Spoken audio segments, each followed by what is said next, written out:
The fact that we live in 2018 and everyone's obvious short attention span. Part one, we kind of pretty much covered how it started, you know, how you became involved, started the organization, and homeless prevention. Now, as I told you, like up in the Lehigh Valley, and I don't care if it gets pissed at me for saying this, it's the reality up there. The governments have an out of sight, out of mind mentality up there. I'm trying to figure out the best way to say this without, I don't want to really get everyone's bad side, but what's it like down here in Philadelphia? Like the homeless situation down here? I know it's a sensitive question, but... It's a sensitive question, but it's a valid question nonetheless. And I don't mind answering it. So our homeless, I don't want to call it situation, but our homeless population has a benefit that other cities don't, because you have so many nonprofit organizations that come and feed. We do have access to outreach through Project Home that will allow you to, that will allow you to go to a local shelter. Or there's something going on behind the scenes you're not going to find out about, so. A local shelter. So those are some of the benefits of living here in Philadelphia. Okay. But some of the disadvantages is because, as he mentioned earlier, it's almost as if you are putting the Band-Aid on a very big wound. It's almost like you put the Band-Aid on a gunshot, because coming out here and feeding or doing those things, it is helpful, but it's not enough. So this is why us as an organization, we aspire, and not only do we aspire, but we're working towards realistic, honest, and true homeless prevention. And what that is would be, and what those things would be, what hopefully ultimately eradicated as best we can. And to answer your question, the city told us that they have programs in place for the homeless. But if you guys aren't aware, not too long ago, we were out in Kensington because our friends were displaced from there. So the community was pretty upset because they have made residents under the tents, and it wasn't safe. It wasn't safe for children. There was, we have the opioid epidemic going on in Philadelphia. It was everywhere, but we're talking and everybody about forgets crack and meth is still on the scene and everything else. We're talking about it here in Philly, but yeah. but you have to think these guys shoot up literally in front of whoever is there. Yeah. So, some of the things that come up, you have to think about how that local community feels about those things, and what makes sense.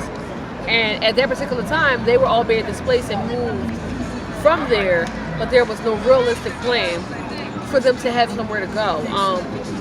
The city did come out, outreach did come out, as they said.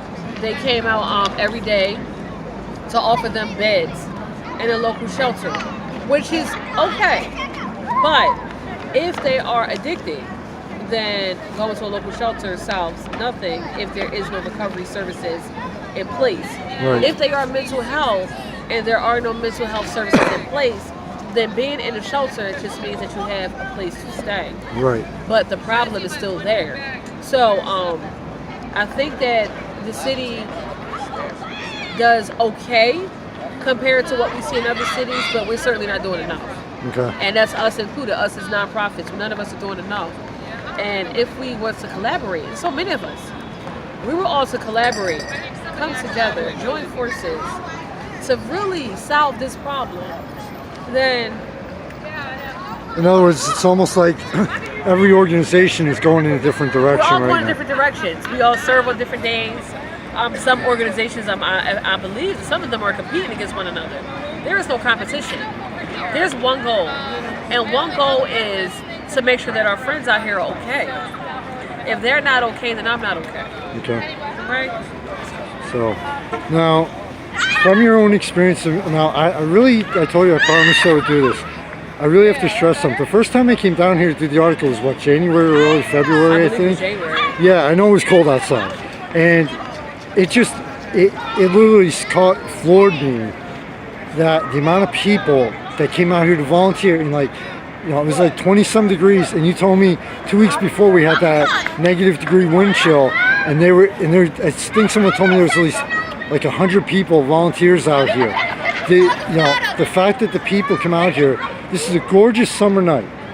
Even, these people, they bring their children out with them to show them how to help out others. Gorgeous summer night like that, no matter what the weather, no matter what else they could be doing. These people come out here, it amazes me. Yeah, and you're right. Sometimes we do have about 100 volunteers. Nevertheless, I mean, maybe never less than 20. We always have a pretty good amount, and that's primarily because we consider our team members families. Okay. And we check up on each other. We make sure everyone is okay. We're not only coming out here to serve our friends, but we make sure that the team members are all right. Because if they're not okay, then anything we do is irrelevant. Right. So there's different dynamics to the team, but all of them work together, which is where the E in our name comes from. It's very, very creative, but we try to make sure that we have that feel of family here, because in fact we are family, and if we don't love one another, then yeah. Well, the last time I was down here a couple weeks ago, I literally walked right into the Spring Festival on Rittenhouse Row and didn't know about it. And then that got me thinking, there's something else going down here that a religious organization was doing. And between those two and here, it made me realize that through my magazine, wherever I go, it's like, okay, this is what this city is really about. The events and everything are great, but it's like, okay, this is what I want to start featuring also, because when I see this, like the street festival and everything, it's like, okay, now I'm starting to figure out what Philadelphia is really about, what the people are really about, what the sense of community is here. And this is one of the reasons why, it's like I started putting the pieces together and seeing the sense of community and a lot of motorcycles, and the people coming together.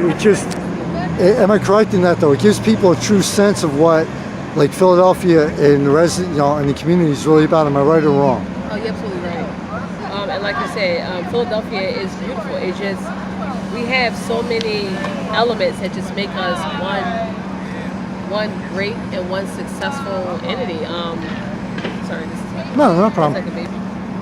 1 second, baby. So we do have great events. We do have festivals. We have programs. We have projects. The sports fans. Oh my God. Yeah. Listen, we are Eagles all day. And Sixers. I still think. Okay, I'm not going to talk about it right now. Everybody knows about the sports. My heart is broken. Yes, but there's so many beautiful elements to this city, and one of those elements is that we do have the freedom to do this. Mm-hmm. We don't take those things lightly. We don't take it for granted at all, because everyone doesn't have the ability for you to serve like we serve, or to come out here and to grill, because we're grilling out here. Yeah, I saw that. I was like, I'm like, okay. We have our friends on the steps eating but they know that we will clean it. We will make sure that it was as beautiful as it was when we got here. But we don't take that for granted. So Philadelphia is a pretty awesome place to be. Yeah, I love it. I love it down here, honestly. That's why I try to take the working vacations. And I'm starting to love New York too. It's like, me, major city. What excuse can I come up with? Yeah. One final question. Just in case there's anybody out there from your smallest towns. I actually grew up in the small town of Copley. From your smallest towns up to your biggest cities, especially since you mentioned about different organizations coming together and sharing resources and idea. Advice for people, whether they're looking to start up an organization, whether it's for the homeless, suicide prevention, violence, whatever. Advice for them or for existing organizations to say, okay, well, like you said, we need to start coming together here to really take this situation head on. I don't like to use the word problem. Well, yeah. Unfortunately, it is a bit of a problem. But if you are interested in starting a nonprofit organization, oh my goodness, I say go for it. As long as it is it's honest, you have a realistic plan, and your goal is people. Because if it's not, then you're in for a rude awakening, because there's a lot of work that goes in to these programs. It's a lot of money that has to go in the beginning because we have to start it. And a lot of sacrifice. But if you do those things and you really love it, it would not be a problem to you. It would be effortless, it would be a breeze. As you can see, this is proof of what can be done if you do it with the right motive, the right intention. And you start it off right. Start it off with prayer. Whoever you believe in, whoever you pray to, pray. Make sure, like I said, always check yourself. Make sure your character is in the right place. Make sure your intentions are in the right place. And then you can reach out to us because we can help you get started. We're not opposed to helping anyone get started. Okay. Well, thank you so much for your time and taking away from helping. I really appreciate it. One final question. You get to put me on the frying pan now. Did you enjoy the interview? I did. It was very comfortable. I was a little nervous because you never know how they'll go. Yeah. You did fantastic. Yeah. So thank you very much for your time.